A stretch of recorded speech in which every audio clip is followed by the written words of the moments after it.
Ah, la Chine, ce vaste empire qui a vu naître des inventions surprenantes comme la monnaie, la soie et plein d'autres exemples. Les choses commencent en 221 avant Jésus-Christ, quand un homme nommé Qin Shi Huang commence à unifier le bordel qu'est la Chine. En fait, à ce moment-là, bandits et rebelles sèment la terreur sur certaines zones du territoire. C'est alors à coups d'épée qu'ils seront destitués à la Baïrou. Et oui, en vous racontant ça, je sais que ça peut vous rappeler un pays, l'Afghanistan. Et non, la France. Oui, ce pays qui en 2025 a des bandes de narcotrafiquants qui contrôlent des zones entières du territoire français à coups de kalachnikov et de coups de couteau, et qui, par cette occasion, donne une étrange envie aux Français d'avoir une sorte de Qin Shi Huang qui débarque au pouvoir pour rétablir l'ordre et la cohésion du pays. Mais après avoir dit ça, on comprend que nous, Français, en 2025, sommes dans la même situation que l'Empire chinois en 221 avant Jésus-Christ, soit un retard de 2246 ans. Et ça fait mal. Oh merde! Oh, c'est con ça! Mais ce n'est pas fini, car entre 1405 et 1433, l'amiral Zheng He mena 7 expéditions maritimes gigantesques. Sa flotte était la plus impressionnante du monde, des navires géants qui faisaient entre 120 et 140 mètres. Enfin, ça, c'est ce que révèlent les archéologues chinois, car d'après de nombreuses sources occidentales, ça serait encore plus, environ 180 mètres. Et tout ça avec un effectif de 27 000 hommes, plus de 300 bateaux, des explorations qui vont jusqu'en Afrique de l'Est. Pour vous donner une idée, les Européens qui étaient les meilleurs au monde à la même époque avaient des navires d'à peine 25 à 30 mètres de long et ne transportaient pas plus de 50 hommes, alors que les Chinois, eux, pouvaient en transporter 1000. De plus, pendant que les Européens avaient comme équipement des voiles, quelques cabines et des provisions limitées, les Chinois, eux, avaient des cuisines, des réserves d'eau, des provisions pour plusieurs années, des instruments de navigation comme des boussoles, car c'est eux qui les ont créés, ou des cartes. Enfin bref, on comprend qu'ils avaient une avance colossale. Et ça, c'est quelque chose qu'on sait peu en Occident. On nous l'a pas enseigné à l'école. Pour beaucoup, on nous a jamais dit que la Chine était un énorme colosse pendant des années. Et en vous disant ça, j'attends déjà les commentaires qui diront « Des petits Chinois, s'ils étaient les plus forts, pourquoi n'ont-ils pas conquis le monde ?» Eh ben, je vais vous le dire. Mais avant ça, un peu de contexte. En 1402, c'est l'empereur Yongle qui ordonne à l'amiral Zheng He d'aller faire des expéditions dans le monde. Si nous, les Européens, n'avions qu'une envie, conquérir le monde, l'empereur Yongle avait des objectifs différents. En premier, il voulait montrer la puissance de la Chine, établir des relations tributaires, diffuser le prestige impérial et sécuriser le commerce. Il n'avait donc aucune ambition coloniale, contrairement aux Européens. Et c'est là que ça va devenir intéressant. Mais en 1424, à la fin de son règne, son fils Hongxi, influencé par les fonctionnaires confucéens, hostiles à tout ce qui semblait coûteux ou ostentatoire, décide de tout arrêter. Et oui, vraiment. Ils annulent toutes les expéditions maritimes et coupent complètement les budgets de construction navale. On comprendra plus tard, après de nombreux successeurs, que si la Chine n'a pas conquis le monde, c'est aussi pour d'autres raisons. Déjà, la Chine se voyait comme le centre du monde, pas comme une puissance colonisatrice. Et on peut le comprendre, check la taille du territoire. Et puis, conquérir des terres lointaines était vu comme inutile et coûteux. Construire des navires géants, les approvisionner, coûtait plus cher qu'une campagne terrestre. Et puis au nord, il y avait les Mongols, ces fins stratèges déterminés à conquérir tout ce qu'ils pouvaient sur leur passage. Mais si l'Empire de Chine savait qu'ils ont commis la plus grosse erreur, leur pacifisme va les mener à leur destruction. Car environ 400 ans plus tard, à l'autre bout du monde, le roi d'Angleterre avait un plan. Sous le règne de George III, Londres devient riche, dense, avide de nouveaux marchés. Et s'il y avait un produit qui dominait les salons britanniques, c'était le thé chinois. Les Anglais en consommaient énormément, beaucoup plus que ce qu'ils pouvaient payer en marchandises. C'est alors qu'ils vont se mettre à payer en métal précieux, de l'argent pièce, de l'argent métal, en quantité colossale. Et là, tout va basculer. En quelques décennies, la situation devient alarmante. L'Angleterre comprend qu'elle est en train de s'appauvrir en payant la Chine. Ça peut paraître fou, juste avec du thé, mais c'est vrai. Et c'est là que naîtra un phénomène que j'ai nommé la folie anglaise.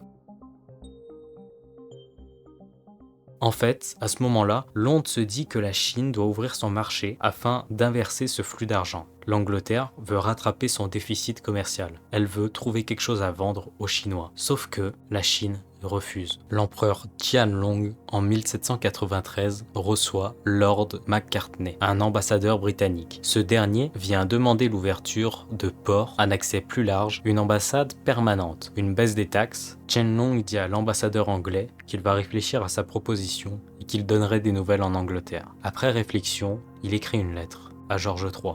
Nous n'avons besoin d'aucun des produits de votre pays. Notre empire possède tout. Cette phrase, très confucéenne, est le point zéro du conflit. Elle ferme la porte, crée la frustration britannique. Dans la tête des marchands européens, ils comprennent ceci.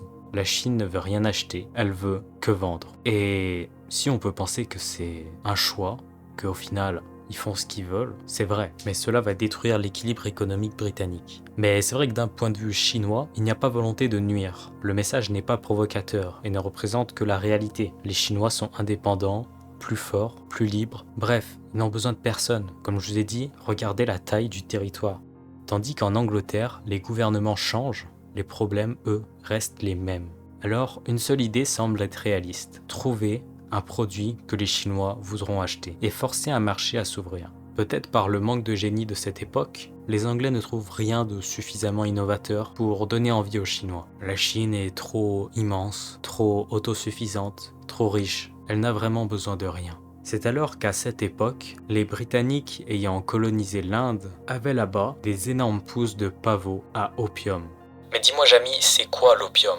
L'opium contient une concentration d'alcaloïdes comme la morphine ou la codéine, dont elles sont extraites. Il en résulte après préparation un produit hautement psychotrope. L'opium induit notamment une euphorie, une somnolence et un état hypnotique et onirique. Bref, c'est de la drogue. Mais c'est de la merde! Ils savent que c'est un produit addictif, recherché, lucratif. Quand les premiers marchands privés remarquent que les Chinois de Canton achètent un petit peu d'opium, la stratégie anglaise devient claire. Produire massivement de l'opium en Inde, le vendre illégalement en Chine, récupérer l'argent chinois pour compenser l'achat du thé, créer une dépendance pour maintenir l'écoulement du produit, et quand la Chine protestera, nous utiliserons la force pour imposer l'ouverture. Un plan machiavélique, et la Chine ne le sait pas encore, mais Londres a trouvé l'arme économique qui va la briser.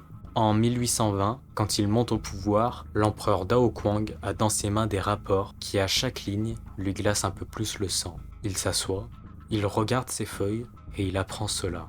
Des soldats fument de l'opium, des fonctionnaires fument de l'opium, des marchands fument de l'opium, des paysans vendent leurs terres pour acheter de l'opium. Des familles se ruinent, des villages entiers dépérissent. L'empereur chinois comprend qu'il n'a pas affaire à un simple problème de santé publique, ni à un commerce illégal ordinaire. Quelque chose de plus profond se produit sous ses yeux. Quelqu'un a conçu un plan. La Chine avait toujours été un pays riche en argent-métal, mais voici que les coffres des provinces se vident. Les taxes rentrent moins bien, les marchands chinois se plaignent de manquer de liquidités. Partout, Dao Quang entend la même phrase. Majesté, l'argent part vers l'étranger. Un flux constant, un fleuve d'argent chinois qui s'écoule vers la mer. Le piège commence à apparaître. Canton, seule porte commerciale autorisée aux étrangers, envoie des rapports terrifiants. On y parle de bateaux anglais, de marchands étrangers et d'une marchandise maudite qui arrive par cargaison entière. Un conseiller impérial résume la situation d'une voix tremblante. Majesté, ils produisent l'opium en Inde, ils le déversent ici, et nous leur donnons notre argent pour l'acheter. Ils nous affaiblissent délibérément. Le mot délibérément frappe l'empereur Dao Quang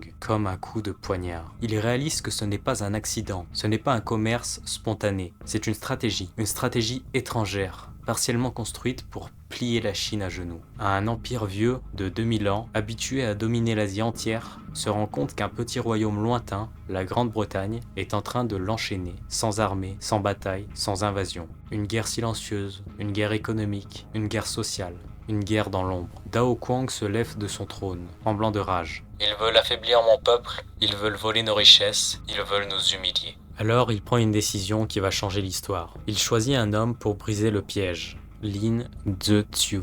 Quand Lin arrive à Canton, il ne reconnaît pas la Chine qu'il connaît. Les quais sont saturés de navires étrangers, les ruelles sont inondées d'opium, des fumeurs au regard vide sommeillent contre les murs, la police locale est achetée, les officiels ferment les yeux, et les marchands britanniques se promènent comme des princes. Il comprend immédiatement. Il n'affronte pas un simple trafic, il affronte un système entier. Lin sait qu'il doit frapper fort. Alors il rédige une lettre. Pas une lettre ordinaire, une lettre d'une sévérité jamais vue dans l'histoire diplomatique chinoise. Elle est adressée à la reine Victoria elle-même. Dans cette lettre, Lin accuse frontalement les Britanniques de corrompre la Chine, voler ses richesses, détruire son peuple, commettre un acte immoral et inhumain. Il termine par une phrase glaciale: « Ce que vous n'oseriez pas permettre chez vous, comment osez-vous l'affliger à d'autres ?» La lettre est envoyée. Elle ne recevra jamais de réponse. Mais elle trace la ligne de front. Lin Zexu n'attend pas les excuses britanniques, il passe à l'action. Il exige que tous les marchands étrangers remettent immédiatement leur stock d'opium.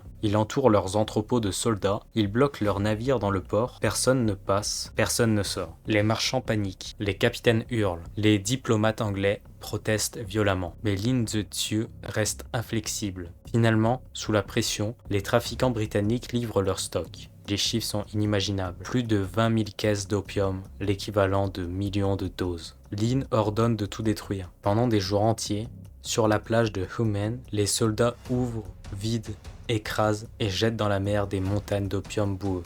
Le contenu se dissout dans l'eau salée, les vagues deviennent sombres, le vent transporte une odeur amère dans toute la baie. Pour la Chine, c'est un acte de purification. Pour l'Angleterre, c'est un casus belli. Samuel Eliot ou Charles Eliot, représentant de la couronne britannique, envoie immédiatement un message à Londres. Les Chinois ont détruit une propriété britannique de valeur inestimable. Nous devons répondre. Grâce à ce simple acte, le destin de millions de personnes vient d'être scellé. À Londres, la nouvelle met le Parlement en ébullition. La reine Victoria, les banquiers, les armateurs, tous hurlent au scandale. Ils n'y voient pas une question morale, ils y voient une attaque directe contre leurs profits. Et surtout, ils voient une occasion d'ouvrir de force les marchés chinois. Alors, en 1839, l'Angleterre prend une décision qui changera la face du monde. Elle envoie sa flotte de guerre, la plus moderne, la plus rapide, la plus meurtrière de la planète. La mer va devenir le théâtre du choc le plus inégal de tout le 19e siècle. À l'été 1840, les vigiles de Canton aperçoivent des silhouettes noires sur la mer, des vapeurs armées, des frégates rapides, des canons d'une portée monstrueuse. La Royal Navy avance avec 3 objectifs simples: briser la résistance chinoise, forcer l'ouverture commerciale, venger la destruction de l'opium. Les Chinois n'ont que des jonques, des canons antiques et des soldats encore équipés comme au siècle précédent. Le choc est inévitable. Les Anglais tirent les premiers. Leur artillerie déchire les fortifications côtières, les jonques chinoises explosent en flammes, les soldats chinois courageux sont dépassés. Ils tentent de se défendre, mais ne comprennent pas comment les navires étrangers peuvent tirer aussi loin, aussi vite, aussi précisément. En quelques heures, les premières défenses tombent. Les routes maritimes sont ouvertes, la Chine découvre stupéfaite la puissance militaire industrielle d'un Occident en pleine révolution technologique. L'empereur Dao Kuang reçoit le rapport. Les Anglais ont pris des positions stratégiques sans presque aucune perte. La terre tremble sous ses pieds. Il murmure: nous ne combattons pas seulement des hommes, mais une nouvelle ère. La Royal Navy avance vers le nord. Les villes tombent une à une. Le gouvernement chinois panique. Les généraux ne savent pas comment affronter ces armes nouvelles. La Chine vient d'entrer dans la première guerre moderne de son histoire et elle n'est pas prête. Après des mois de bombardements et de défaites, l'empereur Dao Kuang n'a plus le choix. La Chine immense et millénaire est à genoux face à une petite île européenne industrialisée. L'Angleterre vient alors leur imposer des conditions. Ouverture de 5 ports au commerce britannique: Canton, Amoy, Fuzhou, Ningbo et Shanghai. Indemnité massive pour l'opium détruit et les coups de guerre. Cession de Hong Kong à l'Angleterre. Et oui, pour ceux qui ne savent pas, c'est à ce moment-là que l'Angleterre va s'emparer de Hong Kong. Extraterritorialité. Les Britanniques ne sont plus soumis aux lois chinoises dans ces ports. Pour la Chine, chaque clause est une humiliation. Son argent est volé, sa souveraineté est bafouée, son peuple est soumis aux marchands étrangers. Les murailles de la cité interdite, si imposantes, ne peuvent protéger un empire face à la technologie moderne. Les fonctionnaires murmurent: nous entrons dans le siècle des humiliations. Hong Kong devient une colonie britannique. Le commerce chinois est ouvert de force et la Chine découvre qu'elle n'est plus la maîtresse de son destin. Et oui, les Chinois qui étaient les meilleurs et qui possédaient les meilleurs navires au monde se retrouvent 500 ans plus tard, dépassés et sur le point de mourir. L'opium, maintenant légal, est importé en masse, rendant des millions de Chinois dépendants. Les familles étaient ruinées par la drogue, les hommes incapables de travailler, les enfants laissés à eux-mêmes, les femmes qui devaient vendre leurs biens pour subvenir aux besoins de la famille. La société chinoise, auparavant stable et organisée, se déstructurait sous la pression de cette addiction.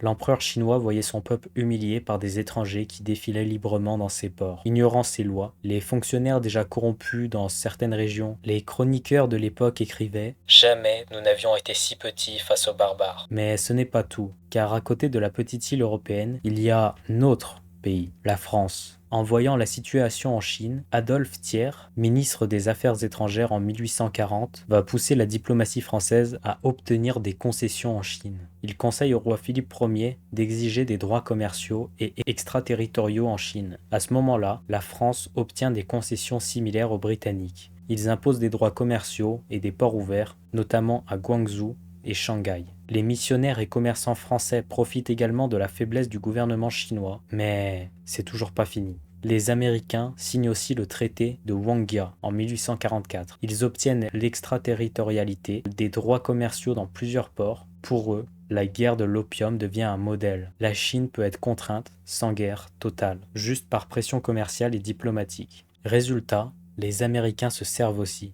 Mais ce n'est toujours pas fini. La Russie, l'Allemagne, les Pays-Bas, le Portugal, tous veulent profiter de la faiblesse chinoise. La Chine perd le contrôle de ses propres rives et villes stratégiques. Les étrangers imposent leurs lois dans les ports, les taxes locales et l'économie sont encore plus perturbées, le peuple chinois subit douloureusement la drogue et la présence étrangère. Mais pour couronner le tout, ou plutôt pour enfoncer le clou, une petite île, cette fois-ci asiatique, voisine de la Chine, voit aussi la faiblesse de son voisin. Et ce pays, c'est le Japon. À cette époque, il devient une puissance militaire moderne et son empereur déterminé croit être capable d'affronter la Chine. Contrairement à l'Angleterre ou à la France, le Japon va utiliser la force militaire pour dominer la Chine plutôt que de seulement commercer. C'est le début de la guerre sino-japonaise. La victoire est écrasante. Le Japon a dominé la Chine. Par conséquent, la Chine cède Taïwan au Japon, la Corée sous protectorat chinois devient un protectorat japonais, l'humiliation est politique et territoriale, pas seulement économique. Le Japon profite de l'instabilité chinoise et des concessions étrangères, les ports, les chemins de fer, les zones commerciales. Les Japonais réclament aussi mandats et concessions dans le Shandong, comme pour les Européens. Les Japonais imposent leurs lois dans les zones qu'ils contrôlent. Les Chinois subissent perte de territoire, exploitation économique, oppression culturelle et militaire dans certaines régions. L'Empire du Milieu, jadis puissant et respecté, se retrouve à genoux face au monde. Les murailles colossales, les fleuves majestueux et les palais impériaux semblent impuissants devant les navires à vapeur et canons modernes. Les puissances étrangères, américaines, russes et enfin japonaises, déferlent comme une vague implacable. Elles ouvrent les ports, volent l'argent, imposent leurs lois et leurs traités. Les populations chinoises sont ruinées, dépendantes, humiliées et voient leurs terres, leurs richesses et leur dignité disparaître sous la pression des étrangers. L'opium a été la première flamme, la modernité industrielle et militaire européenne, la tempête et le Japon, la lame finale qui viendra trancher l'indépendance régionale. En moins d'un siècle, l'empire millénaire, jadis incontesté, devient un champ de bataille économique, social et politique. Pour la Chine, c'est un réveil brutal. Le prestige s'éteint. La souveraineté est bafouée, la modernité est imposée par la force. Et le peuple souffre entre la drogue, les impôts, les famines et l'oppression étrangère. Ainsi commence le siècle des humiliations, une période où l'Empire du Milieu, autrefois invincible, apprend douloureusement que la gloire ancienne ne suffit plus à protéger un pays face à un monde en mutation rapide. Si je tenais à faire cette vidéo, c'était pour premièrement parler de quelque chose qui est peu enseigné en France et aussi pour faire réaliser ce que certains oublient, c'est que une vieille puissance peut tomber d'un jour à l'autre. Et que ce que nous avons fait aux Chinois, nous le payons plus ou moins aujourd'hui. Alors d'une manière bien plus soft, les Chinois sont très intelligents, ils savent ce qu'ils peuvent faire et ce qu'ils ne peuvent pas faire. Et je crois que c'est à nous d'apprendre d'eux. Car vous allez le voir dans ma prochaine vidéo, où on va voir comment la Chine s'est relevée et est devenue un pays extrêmement puissant, voire le pays le plus puissant. On va voir dans la prochaine vidéo toutes les stratégies qu'ils ont mis en place pour se relever. Parce que, comme vous avez pu le voir, il y avait vraiment plus d'espoir pour eux.